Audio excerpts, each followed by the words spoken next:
है सर? मोहम्मद जमील अख्तर। जमील साहब, क्या कहेंगे? बिहार में एनडीए की जीत हुई है और एकदम सिक्सर मार के जीत हुई है, 200 पार। ये तो जितना हम लोगों ने सोचा भी नहीं था उससे भी ज़्यादा जीत हो गई है। और ये 10,000 रुपये की कमाल भी है कुछ इसमें। कितना सोचा था आपने? हम लोग तो ज़्यादा 140 तक सोचे थे और ये 200 से ऊपर चला गया है। ये तो सोच से भी बाहर हो गया। कहाँ से हैं आप? हम लोग बिहार से ही है। बिहार में कहाँ? पूर्णिया। अरे वाह, मैं आपके पास से आता हूँ, भागलपुर से हूँ मैं। अच्छा, भागलपुर से तो हो। बताइए जरा, कैसा रहा? मोदी जी जब लगातार बिहार जाते रहे और विपक्ष भी अपनी रैलियां करता रहा, तो प्रभाव कैसा था? नहीं, प्रभाव बहुत अच्छा था और लोग खुशी से वोट दिए हैं इस बार। आपको मतलब खुद पर भरोसा नहीं था सर? आप कह रहे हैं 140 आनी थी, आ गई 200 पार। पे भरोसा नहीं था इतना कि 140 से ऊपर ले आएगा। अच्छा, लेकिन 200 पार हो गया। ये तो बहुत सोच से भी बाहर है। सर तेजस्वी और राहुल भी तो गर्दा उड़ाए हुए थे। पूर्णिया में खुद उन्होंने बाइक पर रैलियां निकाली थी। ये सब दिखा हुआ है, इनका कोई जलवा नहीं है। जलवा मोदी का ही है, नीतीश का ही है। यही लोग काम करेंगे। सर बिहार में सेंट्रल में सरकार होगा, वही ना काम करेगा। बात आपकी सही है, हाँ। फंड वहीं से आएगा और रुकावटें नहीं आएगी। तो काम तो रुकेगा नहीं ना। लेकिन एक बात बताइए, कोई काम बिहार में यादव और मुस्लिम का जो समीकरण था वो तो आरजेडी की तरफ जाता था हमेशा। ना, वो दिखा हुआ है। लोग बोलते कुछ और है, करते कुछ और है, दिखाने के लिए बस। लेकिन वोटिंग के टाइम में लोग जब जाते हैं तो बीजेपी में वोट डालते हैं, तीर छाप में वोट डालते हैं। ये बात सही है क्या? तीर में भी वोट काफी पड़ा है। अच्छा, रीवोटिंग की मांग कर रहा है तेजस्वी यादव ने कहा कि रीवोटिंग होनी चाहिए। अखिलेश यादव भी लगातार इधर से हमलावर है कि एसआईआर नहीं होना चाहिए, गलत प्रभाव पड़ा है, उत्तर प्रदेश में नहीं होने देंगे। ऐसा कुछ नहीं होगा। सब ओरिजिनल जो वोट हुआ है, इसमें कोई गलत नहीं है। क्यों कह रहे हैं विपक्ष वाले? फिर क्यों कह रहे हैं कि वाले तो बोलेंगे ही। जब दिल्ली में 70 में से 67 लेके आया था तब कहाँ बोला था? तब क्यों नहीं बोला? आम आदमी पार्टी केजरीवाल जो है 70 में से 67 सीट लाया था ना, दूसरी बार तो तब क्यों नहीं बोला? तब तो नहीं शक हुआ। और अब जाके बीजेपी वहाँ लेके आया तो अब इनको शक हो रहा है। तो शक होना नहीं चाहिए। क्या भविष्य है आगे तेजस्वी जी और राहुल जी का? क्या भविष्य है आगे? लालटेन बुझ गई, खत्म हो गया लालटेन। पंजा तो खत्म ही है। पंजा का है कहाँ? 4-5 सीट है, वो तो गंजा हो गया। पंजा बिल्कुल गंजा ही हो गया। ऐसा ना कहें आप, आपके ही समुदाय के लोग नाराज हो जाएंगे, उनका वोट बैंक है। ना कोई भी हो, जो सच्चाई है वही बोलेंगे। हम लोग डरते थोड़ी हैं। वोट डालते हैं बीजेपी में तो खुल के बोलते हैं। अच्छा, वैसे बिहार में तो ये चीज़ें नहीं है, लेकिन एमवाई फैक्टर जो है बिहार में और आरजेडी की तरफ से हमेशा रहा है। आप भले ही ना मान, लेकिन आपको ये बात पता है कि बिहार में जातिवाद रहा है, मुस्लिम और यादव का रहा है समीकरण, जो जिस वजह से आरजेडी सरकार बनाती थी पहले। कुछ वोट कटा तो जरूर है, लेकिन अगर ये नहीं होता तो थोड़े 2-4 सीट और इनके बढ़ जाते और क्या होता? आरजेडी का या कांग्रेस का। तो अच्छा, एक बात बताइएगा, बिहार के मुसलमानों से अगर मैं पूछता हूँ तो बिहार के मुसलमान किन की तरफ और क्या सोचकर वोट देते हैं? बिहार की मुसलमान भी ज़्यादातर हमारे साइड में तो जेडीयू को वोट दिया है। जेडीयू को दिया है, तीर छाप में दिया है। उनको पर विश्वास है। कारण क्या है कि लगातार विश्वास है ना, पर और इन पर विश्वास कर विश्वास है। जेडीयू के ऊपर, नीतीश जी के ऊपर पूरा फुल विश्वास है इन लोगों को। सारे मुसलमानों को फुल विश्वास है। आरजेडी तो लगातार यादवों के लिए उनको मजबूत करने का काम करती थी। उनका नारा भी था कि हमें विकास नहीं सम्मान चाहिए। दलितों के लिए, पिछड़ों के लिए काम कर रहे थे, मुस्लिमों के लिए काम कर रहे थे। मुसलमानों का 17% वोट है, लेकिन डिप्टी सीएम घोषित नहीं किया। डिप्टी सीएम तो किसी और को कर दिया, मुकेश सहनी को कर दिया। डिप्टी सीएम हमारा हक बनता था ना।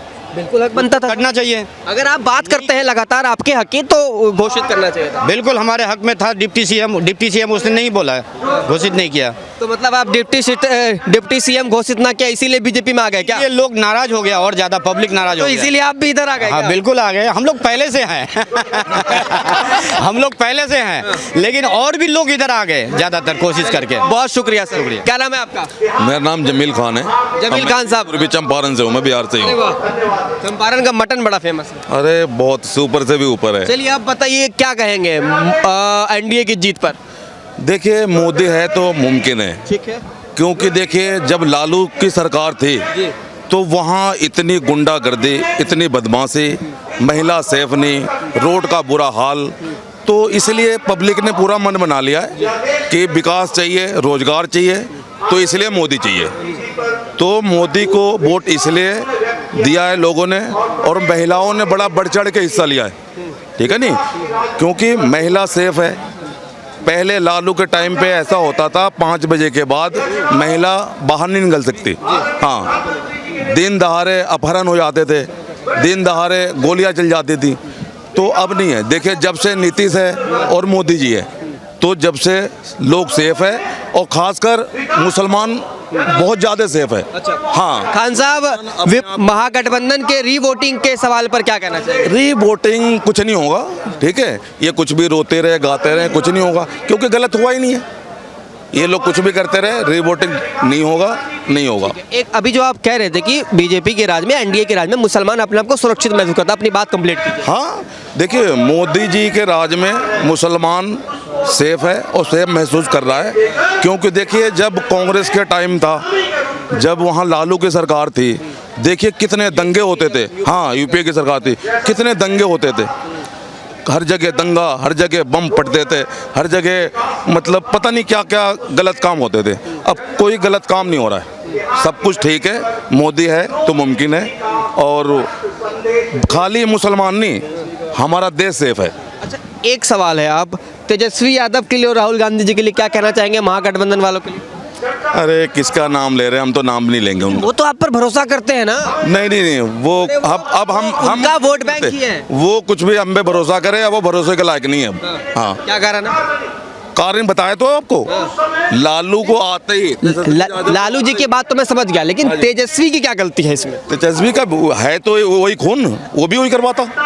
वो आता तो वही आतंकवादी, वही गुंडागर्दी, वही धांधली। क्या दिया बीजेपी को? 60 को जो अपने चुनाव में प्रत्याशी उतारा, 60 को क्रिमिनल था, तो कैसे वो जीतता? हाँ, मेन मुद्दा तो ये है। दूसरी बात है कि बिहार का बजट उतना है भी नहीं जितना वो 2 करोड़ 3 करोड़ का नौकरी का वादा कर। 2 करोड़ 3 करोड़ नहीं, हर घर नौकरी। हर घर तो वही 2 करोड़ बीजेपी ने कहा था।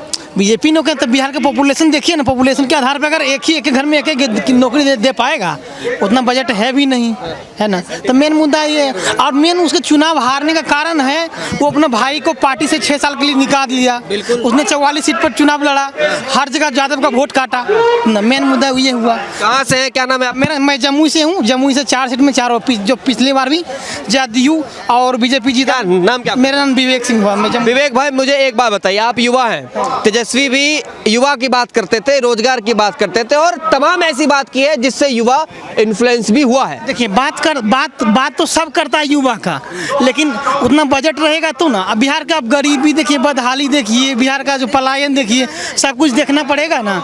जो 20 साल से नीतीश कुमार काम करते आ रहा है, उनको एक्सपीरियंस है, वो वैकेंसियां भी दे रहे हैं। ऐसा बात थोड़ा है कि पुलिस का वैकेंसियां निकल रहे हैं, नहीं बिहार SSC का निकल रहा है, BPSC का निकल रहा है, जितना देखिए कोई भी राज्य में नहीं निकल रहा है। देखिए अपनी सरकार अपने अनुसार से ठीक काम कर रही है, और हम लोग इसी के साथ हैं। तेजस्वी युवाओं के भविष्य की बात कर रहे थे, युवाओं का भविष्य उज्जवल बनाएंगे। अब आप मुझे बताइए, तेजस्वी का भविष्य कैसा होगा? भविष्य कैसा होगा? अब जब वो अपना खुद निर्णय ले लिया, खुद सब चीज़ करना चाहा। और दूसरी बात है, अभी देखिए हाल फिलहाल में उसने IRCT मामले में उसने घोटाला किया था, वो भी है खुलासा। जब वो खुद चोर है तो फिर दोस्त देश से क्या वो करेगा? कितना भी शुक्रिया, वो करेगा। शुक्रिया आपका। हाँ जी सर, क्या कह रहे थे आप? कहाँ से हैं आप, पहले बताइए। आरा से। अरे वाह, आरा से हैं। हाँ, क्या कहेंगे? मैं कहूँगा कि ये सरकार भोजपुरी में कहिए, एनडीए की जीत पर भोजपुरी में कहिए एकदम। ये जौन सरकार बनल बा तो बहुत ही बढ़िया बनल बा, आ एकर जरूरत भी रहे। नीतीश कुमार का खोया हुआ 85 सीट वापस आ गया, जो पिछले चुनाव में गया था ना। जो नीतीश जी कहावत है, नीतीश जी कहते हैं 25 फिर से नीतीश, 30 में भी 25 से 30 फिर से नीतीश, फिर से नीतीश, यही जरूरी भी है। जो आदमी 75 साल में इतना मेहनत कर सकता है, वहाँ का युवा भी इस साल जो वोटिंग नया किया है, वो यही देख के किया कि हमारे लिए बहुत अच्छे काम करेंगे। इनके जरा करीब आइए।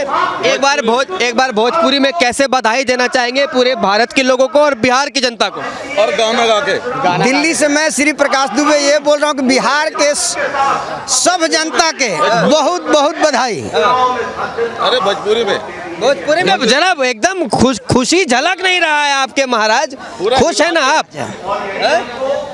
बिहार के जनता को मैं श्री प्रकाश दुबे अपने तरफ से इस बधाई की जीत की बहुत बहुत अभिनंदन करता हूँ। तेजस्वी यादव देखिए, वो वैसे ही परिवारवाद में चल रहे हैं। वो अपनी ये बचा रहे हैं कि हम फिर भी जीत जाते तो परिवार के लिए कुछ करते, वो बाकी लोगों के लिए कुछ नहीं कर रहे हैं। राहुल गांधी तो देखिए नकारा आदमी है महाराज विपक्ष के ठीक है ना, एकदम नकारा आदमी है। कैसे विपक्ष कितने बड़े नेता हैं आप? वो इतने वर्षों से प्रयास कर रहे हैं और कहीं उनकी वो तो कितने बार फेल हो गए हैं। उनको पढ़ाई भी छोड़ देनी चाहिए और राजनीति भी छोड़ देनी चाहिए, ठीक है ना। उनकी जाने से ही वहाँ कम हो जाती है सीट। ना उनको हिंदी पूरा बढ़िया बोलने आता है, ना अंग्रेजी पूरा बोलने आता है। जाते हैं कुछ बोलने, बोल देते हैं कुछ। उनको भेज देंगे कि इस स्टेशन पर तो चले जाएंगे, पुरानी दिल्ली पर तो चले जाएंगे नई दिल्ली। उनको ये भी नहीं पता है रीवोटिंग होनी चाहिए कि नहीं होनी चाहिए? रीवोटिंग वोटिंग की कोई जरूरत नहीं है। 75 साल के आदमी ने उनको दिखा दिया कि उनसे ज़्यादा जवान है और उनसे ज़्यादा बढ़िया काम करेगा। एक सवाल आपसे छूट गया, मुझे ये पूछना है। ज्ञानेश कुमार जी है चीफ इलेक्शन कमिश्नर, उन पर यह आरोप लगाया लगातार कि उन्होंने ही बीजेपी को इलेक्शन जितवाया है। ऐसा कोई अच्छी नहीं है। हम लोग बिहार से, हम लोग को अच्छा व्यक्तिगत पता है। पिछले चुनाव में भी बिहार वालों को राजनीति की खूब सूझबूझ समझ होती है, मुझे पता है। रोजगार हैं, दूसरी बात पढ़ाई भी कर रहे हैं, तो थोड़ा सा है ना, ऐसा नहीं है कहीं कुछ। जो नीतीश कुमार पर आरोप जो लगा रहा है, जो इलेक्शन कमीशन ज्ञानेश कुमार पर, ऐसा कोई मुद्दा है नहीं। लोग ज्ञानेश कुमार को अज्ञानेश बुला रहे हैं। इसका इलेक्शन से पहले ये सवाल कर रहे थे कि ऐसा करेंगे, लेकिन ऐसा कोई मामला है ना। उसका हारने के मेन बुरी कारण है वो परिवारवाद कर दिया, समझे, इसलिए वो हारा। दूसरी बात है, नीतीश कुमार पिछले जो 85 सीट जो वापस था ना, वो लालू के थोड़ा सा बहकावे में आके जो हो गया था, तो वो जो 85 सीट वापस उनको आ गया। अब वो छोड़ने वाला है ना। दूसरी बात, बिहार में हो सकता है तो जो बीजेपी का चीफ मिनिस्टर था वही खुद रहेगा, और जो नीतीश कुमार का कुर्सी है तो वही रहेगा, और पलटू कुछ नहीं होगा, ऐसा कुछ नहीं है। एक सवाल बनता है, सबसे मैं पूछ रहा हूँ। 2 बार जो है ऐसा हो चुका है, क्या एक सुन लीजिए, क्या अब की बार भी नीतीश जी उधर चले जाएंगे क्या? नहीं, ऐसा कोई मामला नहीं। इतना सीट आएगा नहीं। 2 बार तो गए ना। अरे गए 2 बार तो छोड़िए ना, वो जो केंद्र काम नहीं दे रहा था तो उसमें चले गए। अभी भी केंद्र काम नहीं दे, चले होगा नहीं। केंद्र काम कैसे नहीं देगा? महिलाओं के 10-10 हजार सौ के खाता में गया है, समझे। इतना सीट नीतीश कुमार वापस जा नहीं सकते। अगर जाएंगे तो फिर क्या करेंगे जाके? अगर जाने के बाद भी क्या करेंगे? काम तो केंद्र से ही बनेगा उनका, काम तो केंद्र से नहीं। तो रहना है नीतीश कुमार के इधर ही। दूसरी बात, नीतीश कुमार रहेंगे तो ठीक ठाक रहेगा। जो भी अपना वैकेंसी अच्छा खासा रहेगा, और हम लोग को ठीक रोजगार भी मिलने का चांस रहेगा। भरोसा है। बीपीएससी ताबड़तोड़ देते आ रहे हैं, देते रहेंगे अभी, जब तक सिलेक्शन नहीं होगा देते रहेंगे। ये सवाल आपसे भी बनता है, अगर नीतीश जी उधर चले गए तब? नहीं, अब नहीं जाएंगे। नहीं, एकदम पलटेंगे नहीं हो, इसकी गारंटी है ना। गारंटी है, बिल्कुल गारंटी है। उसीलिए ये 200 पार हुआ है, नहीं पलटने की गारंटी 200 पार। अच्छा, आपकी उम्र ज़्यादा है हमसे और तेजस्वी यादव जी से भी ज़्यादा है, क्या सलाह दे रहे हैं तेजस्वी यादव? तेजस्वी यादव कह रहे हैं कि अभी उनको मेहनत करने की जरूरत है, जनता में वही चीज़ बोलें जो दे सकें। अब पढ़ाई के स्तर पे बोले, नहीं कि कुछ भी बोल दिया। अरे तो बात तो कर रहे थे ना, कमाई, दवाई, सिंचाई, सब चीज़ की बात कर रहे थे। जितना बजट है उससे 100 गुना ज़्यादा बोल देंगे, कोई विश्वास नहीं करेगा। लोग कहते हैं कि 200% हम जीत जाएंगे। 200% कोई होता नहीं, 100% ही बोले। नहीं दे सकते हैं, वो दे सकते हैं, क्योंकि चारा घोटाला का माल अभी बहुत है उनके पास, बोरा का बोरा भरा हुआ है उनके पास, तो दे सकते हैं, ऐसी कोई बात नहीं है।